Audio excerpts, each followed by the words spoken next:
সূর্যের আলো চাঁদের আলো দিলাম আমি, কিন্তু এগুলো আমার না। কয় বান্দা কার? এগুলো আমার। সূর্য আমার না কেন? এটা আমার বান্দার জন্য বানাইছি। চাঁদ বান্দা তোর জন্য বানাইলাম, পাহাড় পর্বত তোমার খেদমতের জন্য বানাইছি। সব বান্দা তোর গোলাম বানায় দিলাম।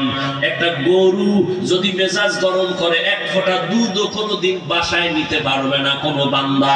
কিন্তু গরুটারে বলছি, খবরদার, আমার বান্দা যদিও তোর সামনে দুর্বল, তবে বেয়াদবি করবি না।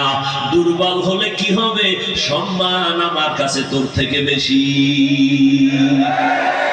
ওয়ালাকাদ কাররামনা বানি আদম ওয়া হামালনাহুম ফিল বাররি ওয়াল বাহরি ওয়া রাযাকনাহুম মিনাত তাইয়্যিবাত ওয়া ফাদ্দালনাহুম আলা কাসীরিন মিম্মান খালাকনা তাফদীলা।